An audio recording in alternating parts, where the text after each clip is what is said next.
Welcome back to another episode of Dre's State of Mind. How's everybody doing? This is going to be your sports edition, heavily on NFL football and NCAA football. Now, getting into the thick of things. Now, the NFL season has officially concluded yesterday, well, the regular season, and like the playoff picture has now taken shape, and these are your qualifying NFL playoff teams for the 2022 playoffs. Now we're going to start off on the AFC side. The Chiefs got the bye week with the number one seed, so they are chilling this week. And all right, so the matchups go: the Buffalo Bills and the Miami Dolphins. They play on Sunday. The Cincinnati Bengals and the Baltimore Ravens. They play on Sunday as well. And then also the Los Angeles Chargers and the Jacksonville Jaguars. They play on Saturday at 8:15. Now on the NFC side, my Philadelphia Eagles got the number one seed, so we get a bye this week. And the games that are actually playing on the NFC side on the wild card weekend is the Seattle Seahawks go to San Francisco to play the 49ers. The New York Giants go back to Minnesota to play Minnesota Vikings. Um, that was actually a thriller of a game. I think it was like week 16 where the Vikings beat the Giants on the last second field goal. It was like a 61-yard field goal. I was like, damn, this dude actually made the field goal. And then rounding out wild card weekend will be the Dallas Cowboys at the Tampa Bay Buccaneers. It'll be Dak Prescott going up against Tom Brady. Actually, the Tampa Bay Buccaneers got in with an 8-9 record, but the NFC South division was so weak that they got in. They won a division with an 8-9 record below 500, and this actually means that in Tom Brady's career, this is his first losing season ever, and he actually still made the playoffs. So that's an accomplishment within itself. Now, depending on how the divisional round pretty much takes shape, um, no matter if there's any upsets or no upsets, the Eagles and the Chiefs will host the lowest seed. That's the lowest surviving seed that's pretty much left. And then so we'll see if there's any chaos going on in in this wild card in this upcoming wild card weekend. Now, the Green Bay Packers, they actually had a chance to make the playoffs, but they lost to the Detroit Lions. All they had to do was win, and they were in. The Lions went all out and beat their their division foe and kept them out of the playoffs. And pretty much like Dan Campbell, the coach of the Lions, he said, if we can't go to the playoffs, we don't want them to go to the playoffs either. So I was like, yo, you gotta love it. You gotta love it. Like you gotta love that rivalry, that competitive spirit. Like, yo, if we can't make it, y'all can't make it either. So yes, gotta love that. And so on the Black Monday side, which is coaches that usually get fired, you know, the day after the regular season concludes. All right, so Cliff Kingsbury of the Arizona Cardinals, he actually was fired, and their GM is actually stepping aside. I think they gave him a ultimatum like, yo, either get fired or just say that we split in amicable, like that the split was amicable. So he steps aside. Now the firing that actually kind of pissed me off is Lovie Smith getting fired down in Houston by the Texans. They only gave him one season, and the roster is pretty trash. And he went 3-13-1, but I think my opinion, my hypothesis is he got fired because they didn't lose their last game of the season. Um, Actually, it came down to a Hail Mary. Um, I think with like 50 something seconds left, threw a Hail Mary. Davis Mills, I think it's his name. I usually call him General Mills. But anyway, he threw a Hail Mary in the end zone that was caught by Jordan Akins, their tight end. And then they went for two instead of like trying to tie the game and go into overtime. They converted the 2-point conversion. Score was 42-41. They ended up winning and beating the Colts. That win cost them the number one pick in the 2022 NFL draft. Actually, it's 2023. The 2023 NFL draft. The Bears got the number one pick because of that victory by the Houston Texans, and I think management was probably pissed off, so that's why they probably fired Lovie Smith. But with the Houston Texans, this is their second consecutive black coach that they fired after a year. So I'm like, come on, man. Like, you already know how it goes with black coaches in the NFL. Like, they don't really get a fair shake anyway, but some of them just get fired under unrealistic expectations or whatever. Like, the white coaches, they get, as many chances as they can before they get fired. But pretty much black coaches, they get the short hook. They get the short end of the stick. And then, so I feel that he was unjustly fired. But, rumors are that the Eagles defensive coordinator, Gannon, I forgot what his first name is, could be a leading candidate to take the Houston Texans job. So, if he does take that Houston Texans job after the playoffs is over, I would actually hope that Lovie Smith will be the Eagles defensive coordinator, and our defense will probably get way better than it is now. Like, they're just playing our defense, under mediocre defensive coaching by a defensive coordinator. Almost made history with the most sacks by defense in NFL history. Got like 70 something sacks. I think like 71 or 70, something like that. And we got 4 players that have double digit sacks.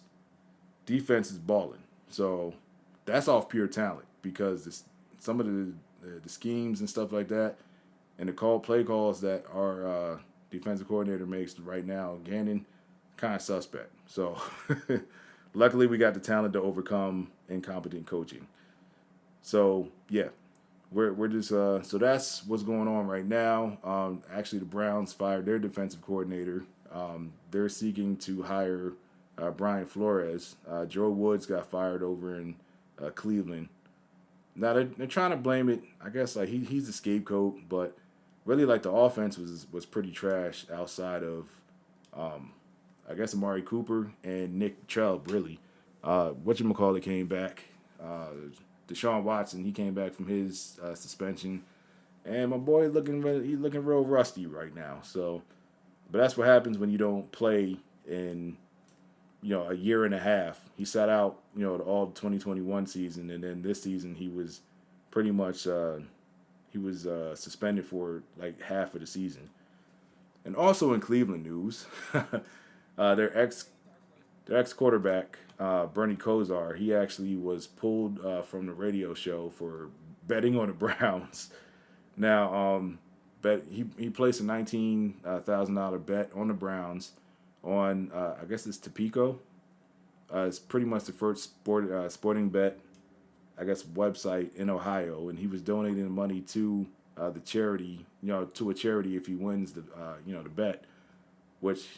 Yeah, he actually lost the bet because the Browns actually lost to the Steelers.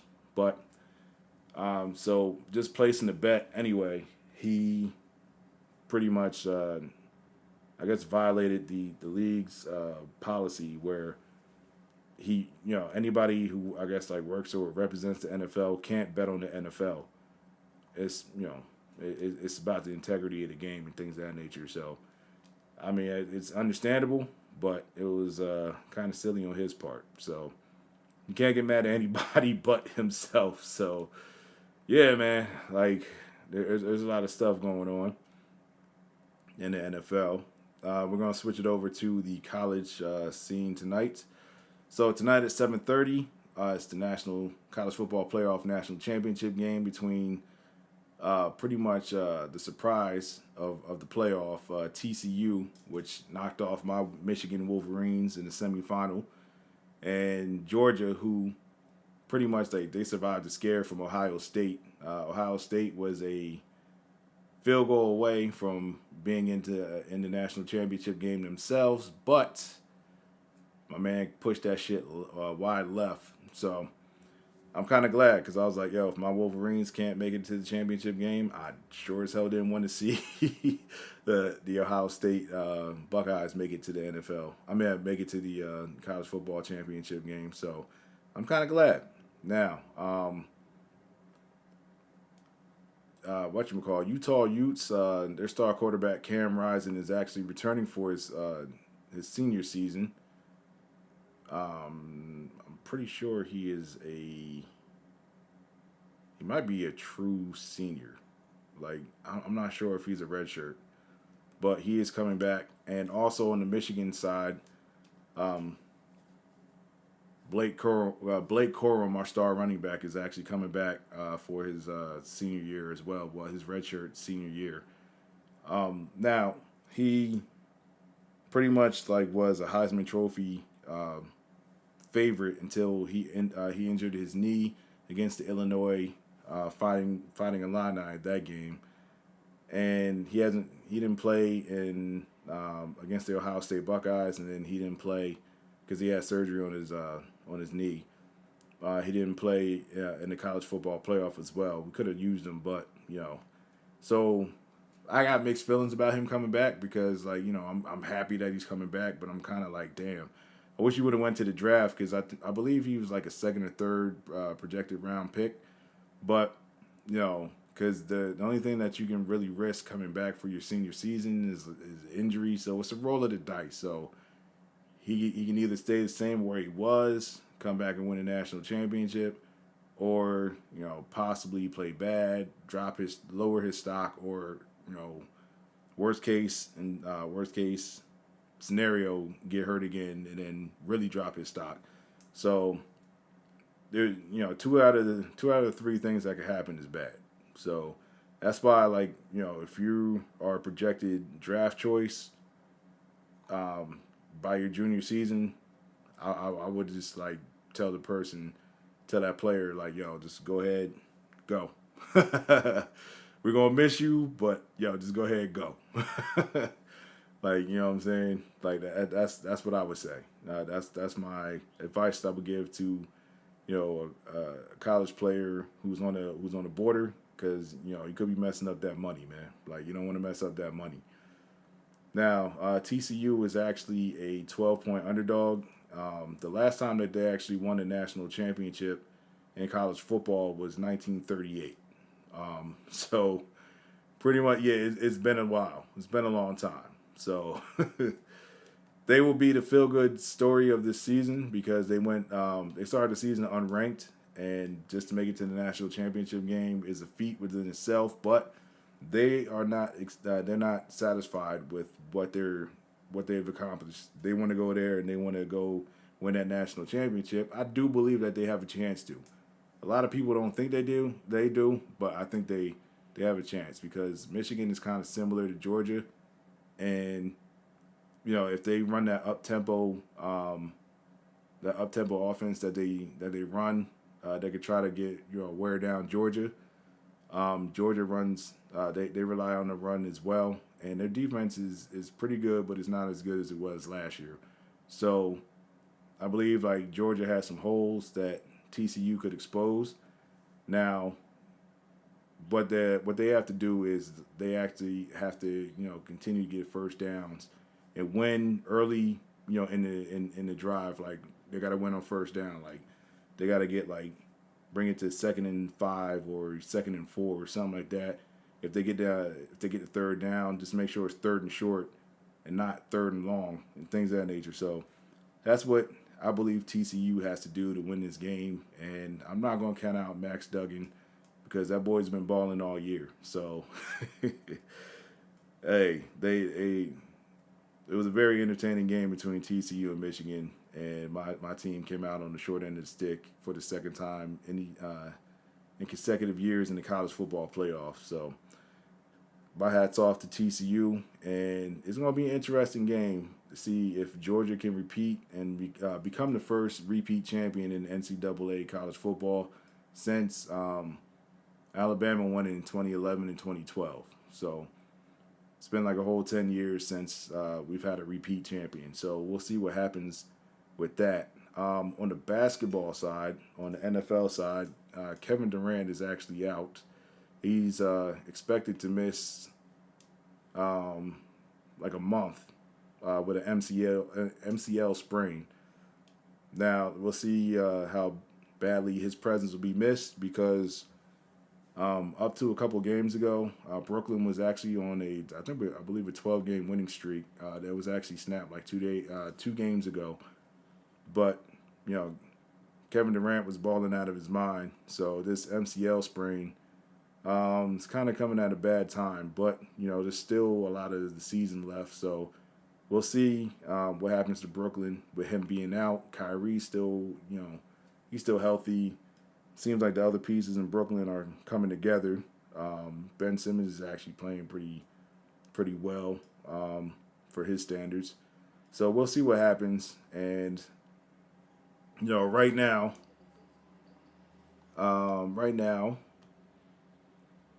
Brooklyn is 27-15. So we'll see what happens. If Kevin Durant, if they actually fall off while he's out, or if they maintain their winning ways like while he's out.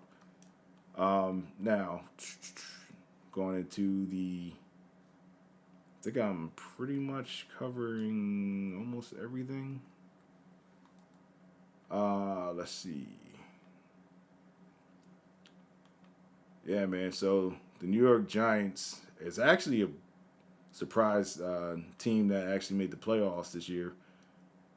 They actually surprised everybody, and their coach, what the hell is his name? Brian Daboll. He came from the Buffalo Bills. He was their offensive coordinator. He actually had them playing pretty well. Now, as of yesterday, he sat. They couldn't improve their playoff seeding anymore, so he ended up resting, his starters, and the Eagles, beat them, which I guess he kind of gift wrapped the NFC East division crown for the Eagles. Appreciate that, big dog. So Daniel Jones, Saquon Barkley, Andrew Thomas, Xavier McKinney, Julian Love, Dexter Lawrence, Leonard Williams, they all didn't play yesterday.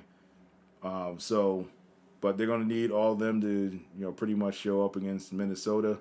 Like I said before, in Week 16, they almost beat the Minnesota Vikings. So I think they actually have a good shot at upsetting the Minnesota Vikings, because usually when it comes around playoff time, Minnesota's quarterback, Kirk Cousins, he usually plays like shit. So he's one person that I'm not going to count on, leading his team to a Super Bowl win or having a strong playoff run.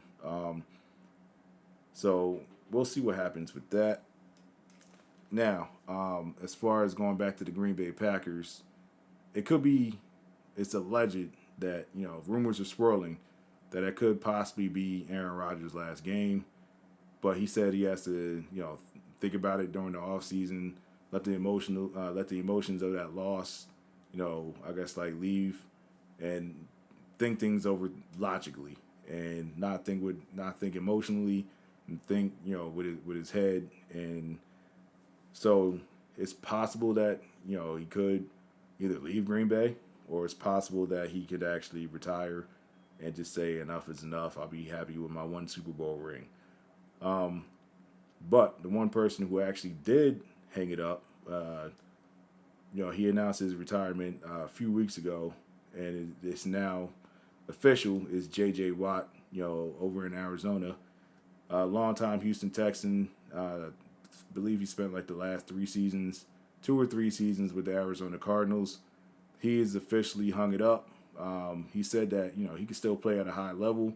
It's just he doesn't want to go through that grind anymore, and he's just happy to retire. So, hats off to J.J. Watt. He's one of those players that you wish actually won, a Super Bowl, because, he brought it every Sunday. And pretty much, I believe, his talent, Andre Johnson's talent, who else? There's another player in Houston, DeAndre Hopkins. His talent was wasted in Houston as well, and now his talent's being wasted in Arizona. So he might be one of them dudes that you got paid, you got the bread, but you ain't really win that much. So, and as an athlete, they people would be like, oh, they're getting paid, blah blah blah, and all this and that. But like, if you're anything like me and you're competitive, you're super competitive, like you want to win in everything. So, like, yeah, the money is good, the money is cool, but you want to go out there and you want to win games and you want to win championships, things of that nature. So that's got to be bothering. It's got to be bothering them somehow, because yeah, we go out, you go out and you play for the love of the game and things of that nature, but still, you actually want to go out and you want to win. So now, in the NFC, well, in the AFC scenario, if the Bills and the Chiefs actually make it to the AFC Championship game, they could actually play the game at a neutral site. Because of the Bills having to not forfeit, but their game was canceled against the Cincinnati Bengals 2 weeks ago. Last Monday, it was like last Monday night, where Damar Hamlin, he had his injury where his heart stopped and they had to resuscitate him twice. Like he had coded twice on the field, and the training staff was able to bring him back, and he's recovering in the Cincinnati hospital right now. But because of that, the ramifications of that is actually, hold up. Is pretty much any potential AFC Championship game between the Buffalo Bills and the Kansas City Chiefs will be played at a neutral site following the Bills' 35-23 win over the Patriots on Sunday. Now, the Bengals' 27-16 win over the Ravens on Sunday actually negated any scenario in which a coin toss. So if the Ravens had actually beat the Bengals, there would have been a coin toss to decide home field advantage in the Baltimore-Cincinnati wildcard matchup that's happening this weekend. Now, but since Cincinnati handled their business, they avoided that. Now, which would have been in play if the Ravens won and the Chargers beat the Broncos. So they handled their business. They don't even have to worry about that. Now, so if the Bills and the Chiefs make the AFC Championship game, that'll be more than likely played on a neutral site.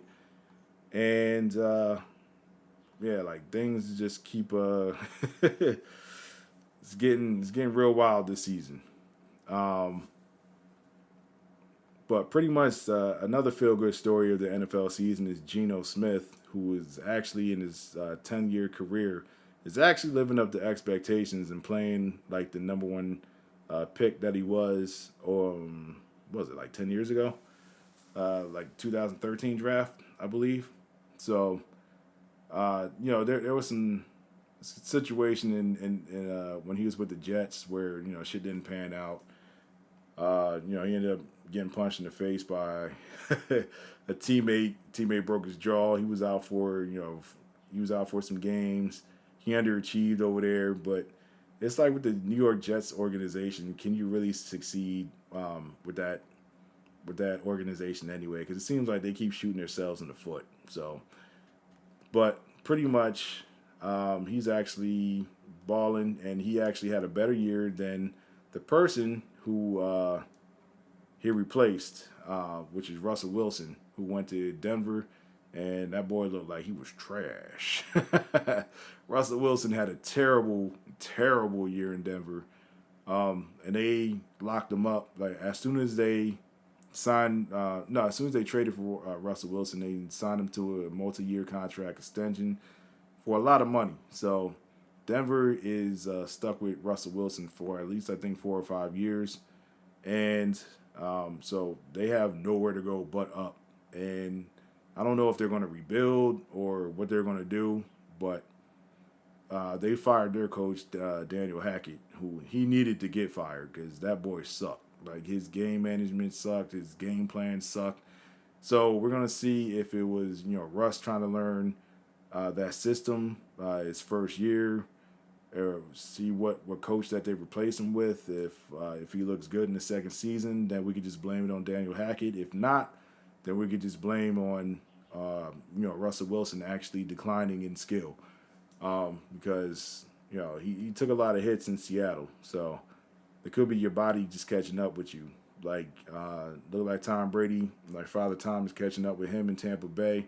But like I said, because their division was so weak, they actually made it to the NFL playoffs. So they played the Dallas Cowboys in the first round. I'm hoping that the Tampa Bay Buccaneers actually have one more good game in them. Tom Brady has one more good game, beats the Dallas Cowboys again, and let's go laugh at the Dallas Cowboy fans. Which the Dallas Cowboys coming into the playoffs, they're not looking so hot, and last night they lost to the Washington Commanders, aka I like to call them the Commies. They lost to them 26-6, and they actually lost to a third-string quarterback. They lost to Sam Howell, who was a rookie. Which I'm like, yo, why did it take Washington, I guess, like this long to actually see what they have in Sam Howell? Because pretty much Carson Wentz is pretty much like, I don't know what happened like after the 2017 season with the Eagles when he was playing like an MVP candidate. He came back and played for us the following year, and that boy looked like straight trash. He got traded to the Indianapolis Colts, looked like trash over there. And then he got traded to Washington, and then he looked like trash over there too. So he got benched, and then pretty much, I forgot their second string quarterback's name. He was balling for a little bit, but his problem is he likes to turn the ball over. So pretty much between him and Wentz, they couldn't get the shit done. And so once they were eliminated from the playoff contention, they actually played Sam Howell, who actually came in his first start. He led the Washington Commanders to a victory over the Dallas Cowboys, and Dallas Cowboy fans have been real quiet today. I got two cousins that are Cowboys fans, so we had to give it to them in the group chat. But I hope they lose one more time. And what's amazing is even though they won 12 games, Dak Prescott has only played 12 games this season. He was out for like 6. And he actually led the league in interceptions.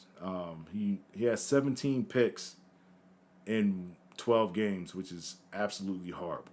Like, so the Cowboys were actually winning in spite of him when he came back, just turning the ball over. He's just giving the ball away, like, here you go. And I think he actually has like 3 pick sixes this season. One was actually yesterday when Kyle Fuller, or was it Kendall Fuller? I get the Kendall Fuller. I get the Fuller brothers mixed up, but I believe it was Kendall Fuller picked off Dak Prescott and he took it to the house. So yeah, I'm hoping that the Cowboys continue to play like booty cheeks, and the Tampa Bay Buccaneers take them out. So yeah, man, like this is pretty much the sports edition that I just wanted to get out there. And are you guys excited for the NFL playoffs? And is anybody watching the NCAA, the College Football Playoff National Championship tonight? And who do you think is going to win? But pretty much that's all I got for right now. And everybody continue to have a wonderful day. Everybody stay safe. And your boy will be back with another episode, hopefully by the end of this week or definitely next week. So everybody have a great day and stay safe.